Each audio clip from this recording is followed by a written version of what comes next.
Und erst, wenn wir uns ausgerichtet haben auf den Vater, wenn das justiert ist, wenn der Blick wieder stimmt, erst dann betet Jesus für die anderen um ihn herum.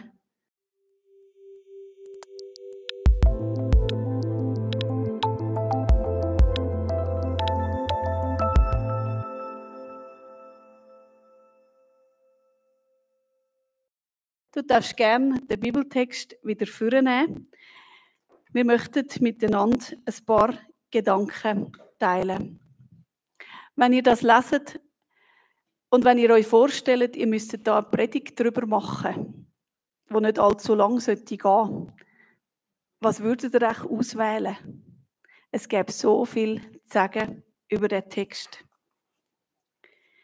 Mich hat spannend gedacht, dass wir mitten im Sommer, also heute schwitzen wir ja, glaube ich, wieder einmal richtig, dass wir mitten im Sommer einen Text aus unserer Predigtreihe anschauen, der eigentlich traditionell in die Passionszeit gehört, in die Leidenszeit von Jesus. Weil nach dem Gebet, wo Jesus da betet, nachher geht es auf den Weg zum Kreuz. Wir sind an dem Tag, wo Jesus von einem von seinen besten Freunden aufs Tiefste verraten worden ist. Einer von seinen besten Freunden hat ihn am Tod, am sicheren Tod ausgeliefert. Und nicht nur ein Tod, sondern der schlimmste mögliche Tod, wo Menschen bis heute erfunden haben. Als Kreuz hängen, hernageln bei lebendigem Leib und Elend dort zugrunde gehen. Man hat sie einfach hängen lassen. Jesus, er hat gewusst, was kommen wird. Und in dieser Aussicht auf die allergrösste Herausforderung, die auf ihn gewartet hat, hat er so beten können, wie wir es im Johannes 17 lesen können. Wenn ihr könnt, nehmt wirklich die Bibel führen. Könnt sie auch gerne auf dem Handy führen, ist alles gut. Ich habe mich für die neue Genfer Übersetzung entschieden. Mich hat etwas Spannendes gedacht. Ich habe in einem Bibelkommentator gelesen, der meint, dass das Kapitel 17, dass das eine Zusammenfassung vom ganzen Johannesevangelium könnte sein. Und darum auch die Unmöglichkeit, dass man das vollumfassend predigen kann. Jeder einzelne Satz ist zentral in dem Gebet. Und der Bibelkommentator hat gemeint, in dem 17. Kapitel, wenn ihr dort schaut, es fängt an über den Gehorsam von Jesus, den er zu seinem Vater hat. Das ist wie der Einstieg im 17. Kapitel und auch der Einstieg im Johannesevangelium. Dann kommt die Verherrlichung vom Vater durch den Tod von Jesus Christus und die Auferstehung. Drittens ist die Offenbarung von Gott in Jesus Christus. Und das da, was wir da lesen, das ist nur ein Teil von dem 17. Kapitel. Darum schaut auf eurer Bibel, wenn wir da über das Ganze schauen. Nachher geht es um die Erwählung der Jünger aus der Welt.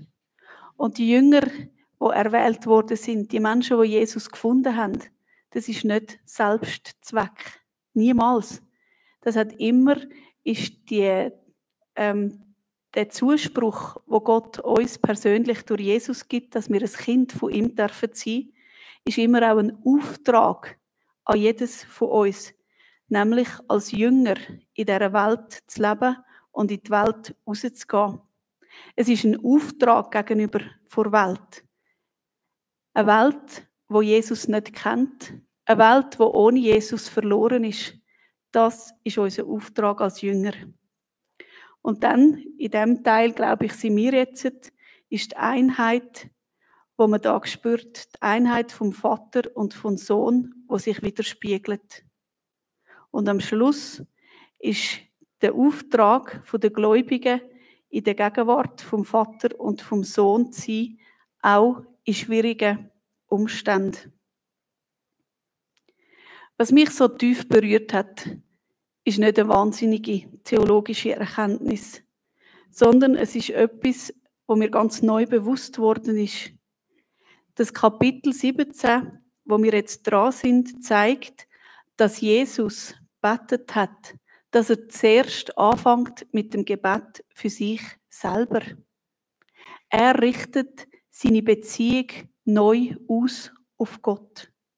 Er bittet um Heiligung, ein Wort, das wir in Heilsarmee sehr gern haben. Heiligen, sich ganz hergeben, ganz da sein für Jesus und im Dienst für ihn. Er bittet um Heiligung für das, was auf ihn zukommt.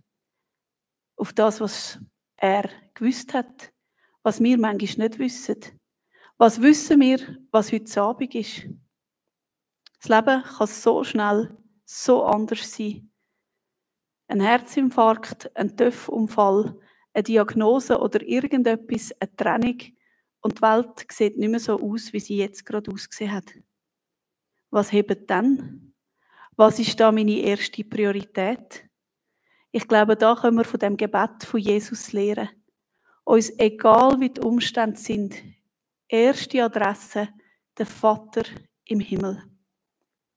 Ich möchte dich fragen, wann hast du das letzte Mal so gebetet, für dich ganz persönlich, dass du Jesus bittet hast, durch den Heiligen Geist, dich selber zu heiligen? Das ist etwas, was ich dir mitgeben möchte. Wie betest du für dich? Ich glaube, da dürfen wir uns ein Beispiel an Jesus nehmen und so unser Herz immer wieder auf Gott, den Vater, ausrichten. Und erst, wenn wir uns ausgerichtet haben auf den Vater, wenn das justiert ist, wenn der Blick wieder stimmt, erst dann betet Jesus für die anderen um ihn herum.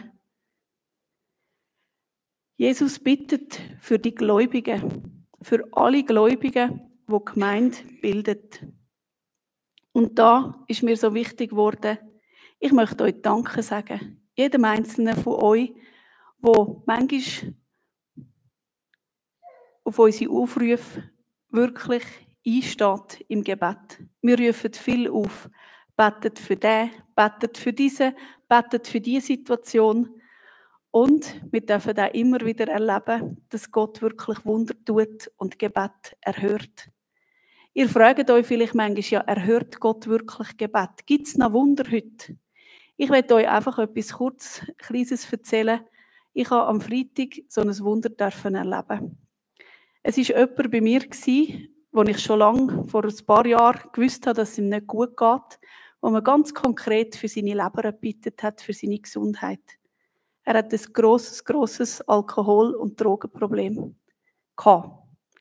Er ist Gott sei Dank, also zu der Zeit, wo wir gebetet haben, so intensiv für ihn, ist er eigentlich am Sterben gewesen. Und er hat am Freitag mit mir Kaffee getrunken. Also er lebt. Es geht ihm gut. Und was ich habe schon gesehen, dass es ihm gut geht, das hat mich immer sehr gefreut. Aber er hat mir gesagt, Judith, stell dir vor, ich bin in so einer ganz speziellen Untersuchung für Leber. Und der Doktor hat gesagt, man sieht nichts mehr. Es hat nicht einmal mehr Vernarbungen. Eigentlich, das ist menschlich unmöglich. Das geht gar nicht. So eine schwer geschädigte Leber, die kann sich schon erholen, aber die hat immer Narben und Zeichen und die funktioniert nie mehr ganz gut. Aber die Leber ist geheilt und wiederhergestellt. Gott hat unser Gebet erhört und erlebt und es geht ihm gut.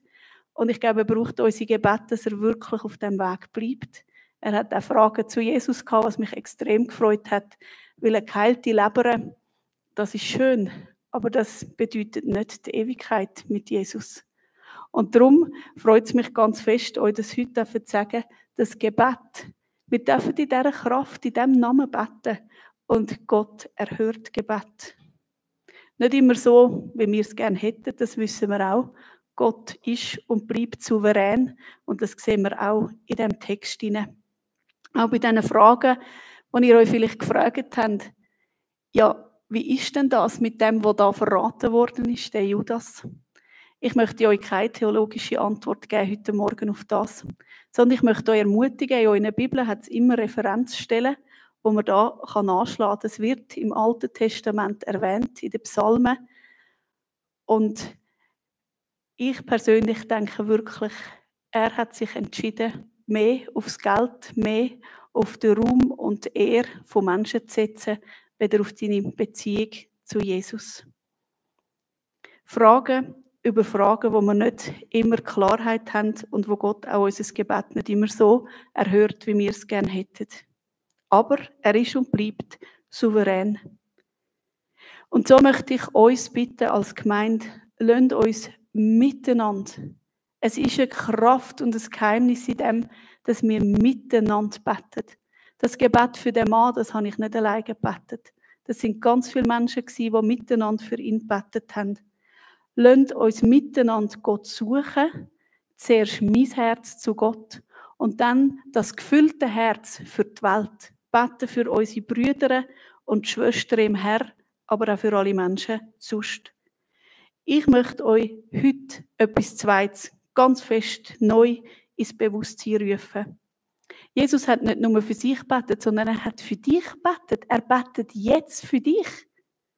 Ist dir das klar? Das ist ein Privileg und etwas, wo vielleicht dir gar noch nicht so bewusst ist oder wo du denkst, ja, das ist so.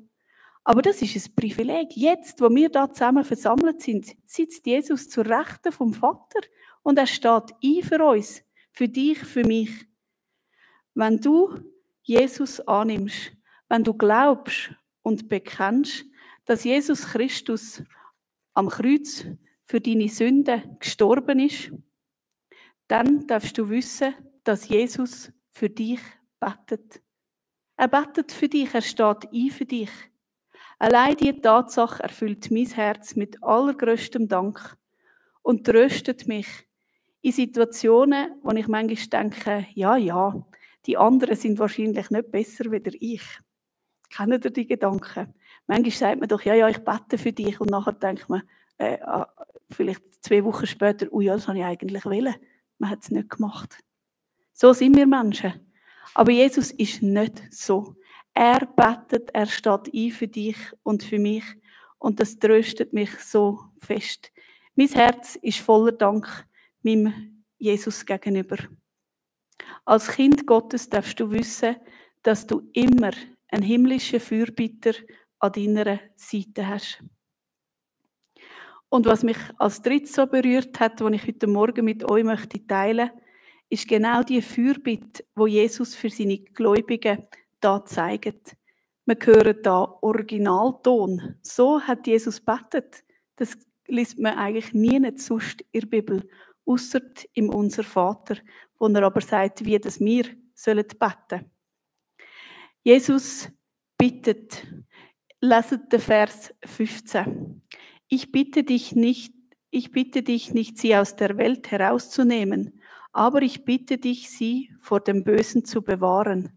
Das ist eine konkrete Bitte, wo Jesus an seinen Vater gerichtet hat für dich und für mich. Eine zweite konkrete Bitte ist der Vers 16. Mach sie durch die Wahrheit zu Menschen, die dir geweiht sind. Das ist ganz ein wichtiger Auftrag und ein Gebet. Und als drittes habe ich ausgesucht, den Vers 21.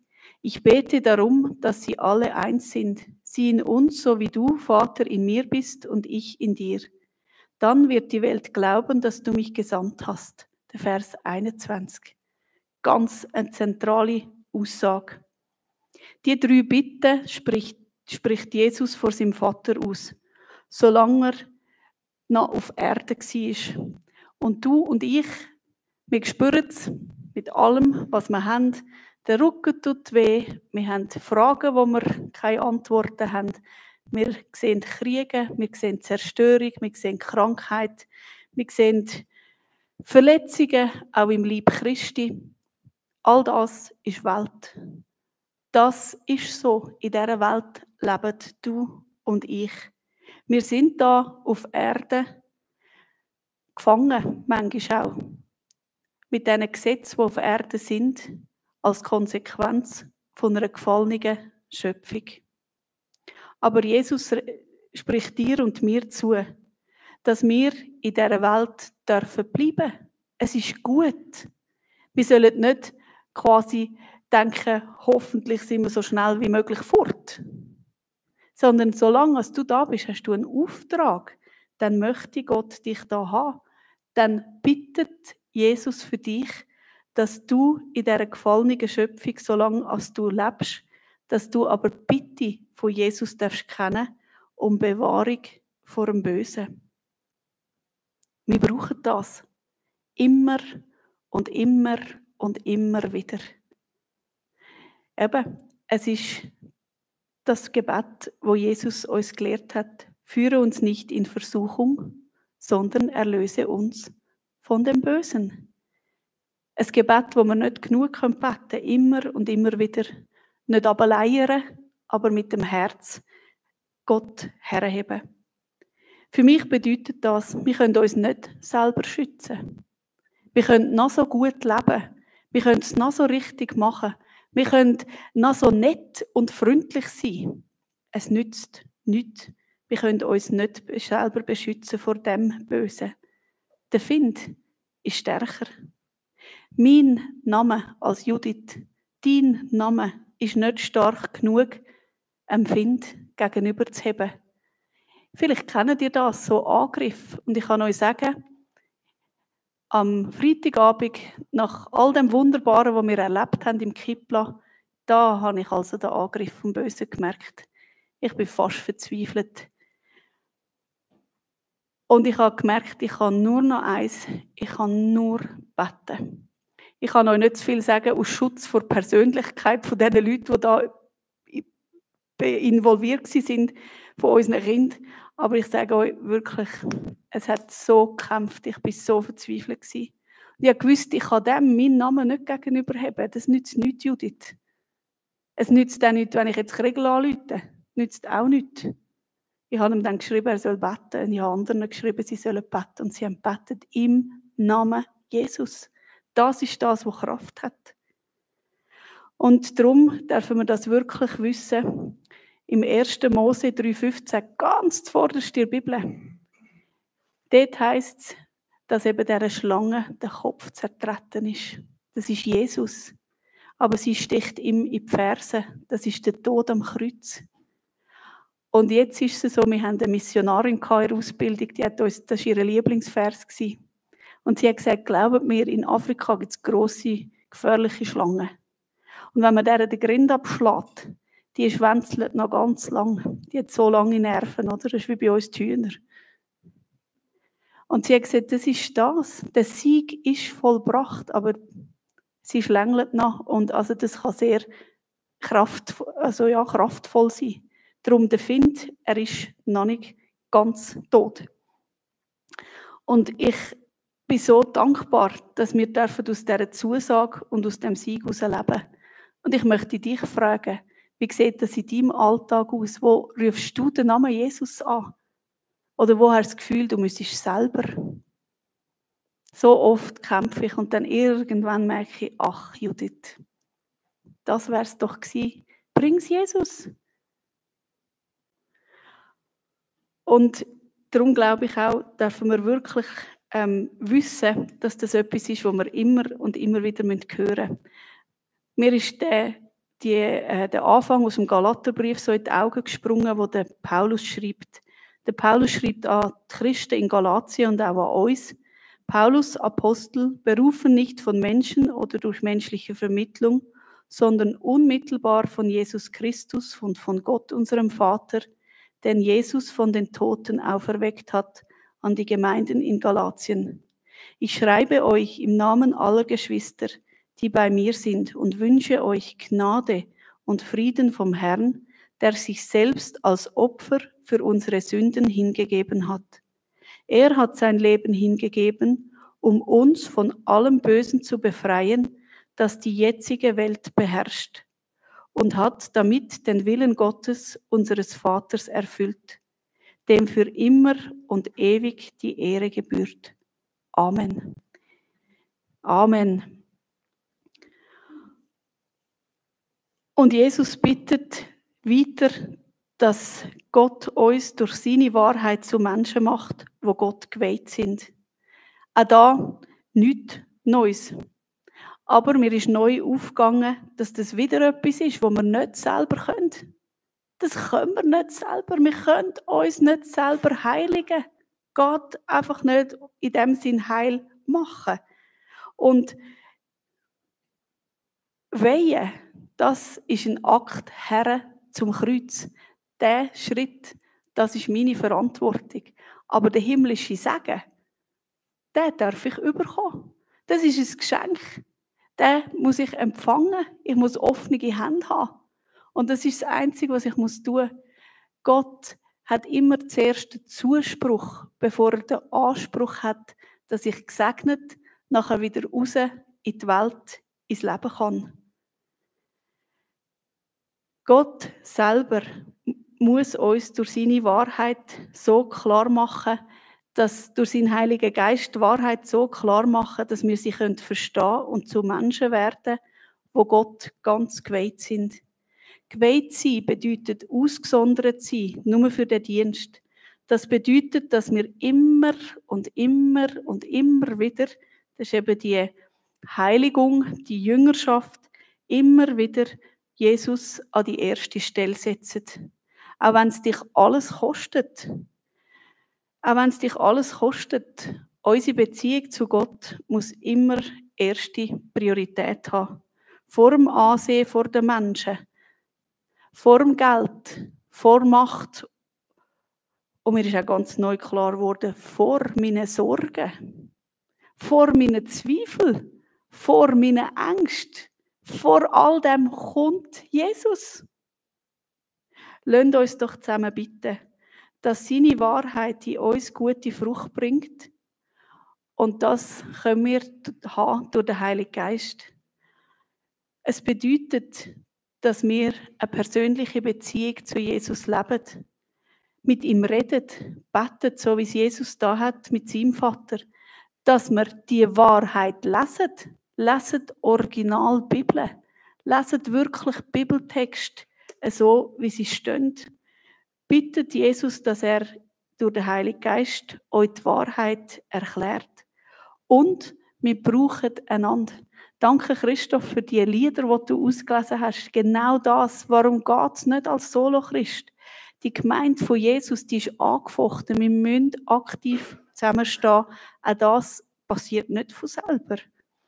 Also leset unbedingt in dieser Wahrheit und der Heilige Geist wird euch inspirieren, euch in alle Wahrheit lehren. Und das ist die Bitte, die Jesus hat zum Schluss. Er bittet wirklich um Einheit in Christus. Einheit in Christus. Jetzt könnte man denken, ja, nun, ihr Heilsame ist ja das vielleicht klar, alle legen eine Uniform an. Nein, das ist nicht die Einheit, die Jesus meint.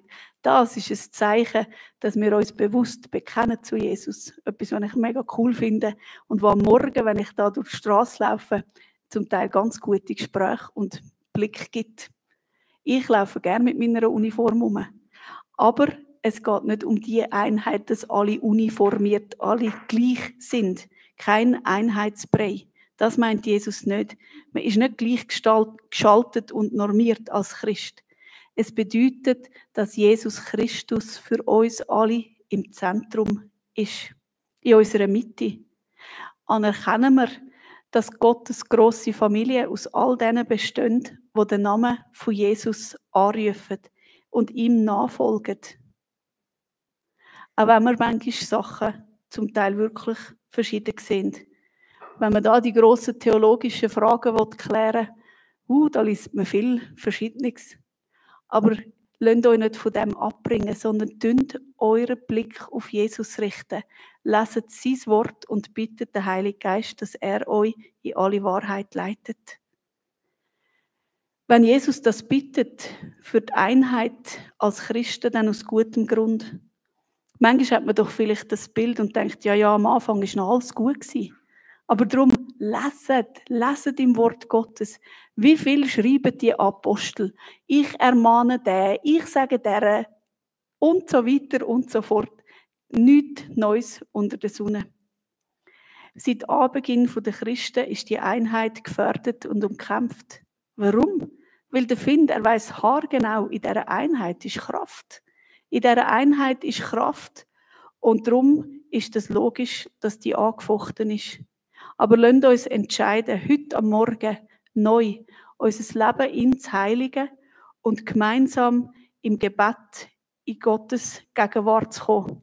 Dass wir jedem zeigen können, dass wir ein Teil von dieser Einheit in Christus sind. Genau.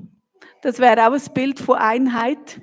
In einem gewissen Alter sind Mütter und Kinder ganz nah zusammen. Und da kann man auch so nett sein. Es nützt nichts, gell, Rosina? Danke vielmals. So nah möchte Jesus uns an seinem Vaterherz haben. Weil es nämlich als Christ nicht darum geht, irgendwelche Regeln einzuhalten, irgendwelche Methoden zu befolgen, sondern es ist eine Liebesbeziehung.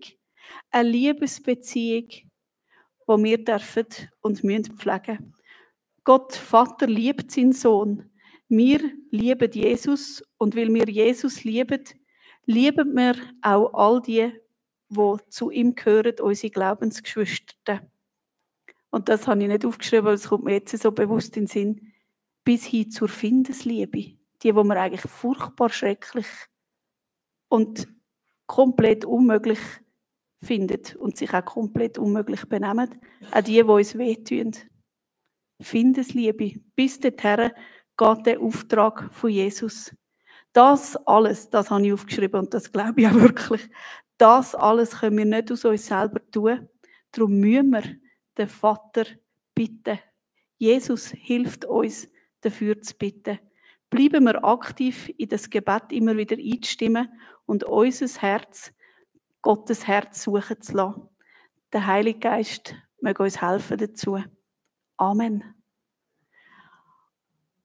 Und ich fände es schön, wenn wir zusammen aufstehen als Zeichen, dass wir wirklich uns Gott möchten nähern. Und wenn du merkst, hey, ich möchte wirklich einen Schritt neu auf Jesus zugehen, mein Leben ihm ganz anvertrauen, dann darfst du kommen. Du darfst aber auch führen, ans Kreuz oder an Mercy Seat, an den Gnadenthron kommen und herknündeln und sagen, ich möchte mich ganz neu weihen. Wir möchten zusammen nicht singen, sondern beten in dieser Zeit. Ihr dürft aufstehen, die das möchten, und zusammen wollen wir es unser Vater beten.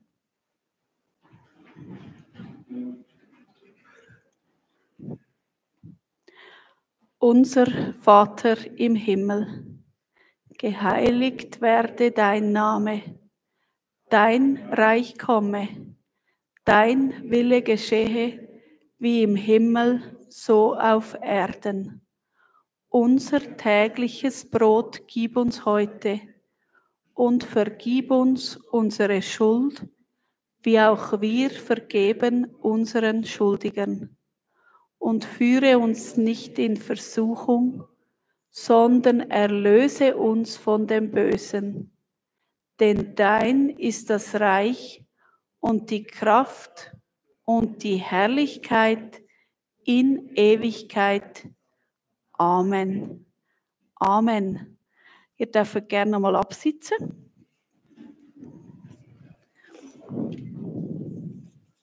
Und wenn ihr merkt, auch nach dem Gottesdienst, es wäre wichtig, dass ich noch etwas in die Ordnung tun kann, geht auf jemanden von euren Glaubensgeschwistern dazu, betet miteinander. Hinten hat es Platz oder unten hat es Platz. Geht nicht, wenn ihr merkt, irgendetwas klemmt nach, irgendetwas muss ich abgeben, muss ich bekennen, muss ich neu machen. Macht es wirklich. Ich will euch nur noch zum Abschluss ganz kurz 2 anzeigen. Und zwar die Chorwanderung am 17. September. Da freuen wir uns sehr. Da hat der Rudi das organisiert. Wenn ihr da Fragen habt, es liegt da vorne auf dem Tisch. Hoffen wir, dass dann das Wetter auch noch gut ist. Und eine herzliche Einladung, die wir im Namen vom Hotel Hari ausrichten dürfen. Am Freitag, 15. August, laden wir alle Senioren Wer jetzt Senior ist, muss das selber wissen. Herzlich zu Kaffee und Gipfeli mit anschliessender Hotelbesichtigung ins Schlägeli ein. Das liegt auch hier hinten.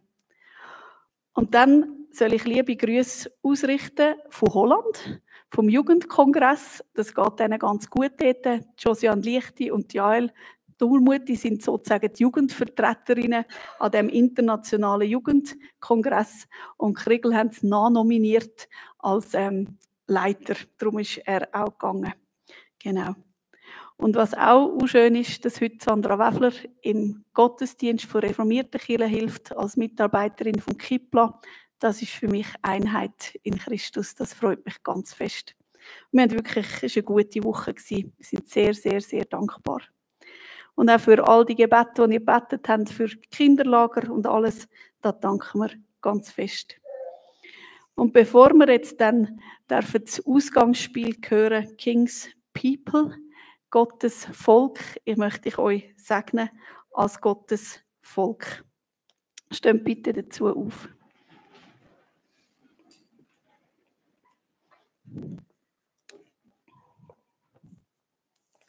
So, haben wir jetzt da.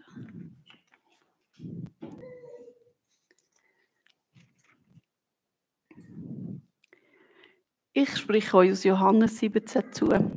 Ich bitte dich nicht, sie aus der Welt herauszunehmen, aber ich bitte dich, sie vor dem Bösen zu bewahren. Sie gehören nicht zur Welt, so wenig wie ich zur Welt gehöre. Mach sie durch die Wahrheit zu Menschen, die dir geweiht sind. Dein Wort ist die Wahrheit. So wie du mich in die Welt gesandt hast, habe ich auch sie in die Welt gesandt. Und für sie weihe ich mich dir, damit auch sie durch die Wahrheit dir geweiht sind. Der Segen von Gott spreche ich euch zu. Sind gesegnet, geht im Namen von Jesus. Amen.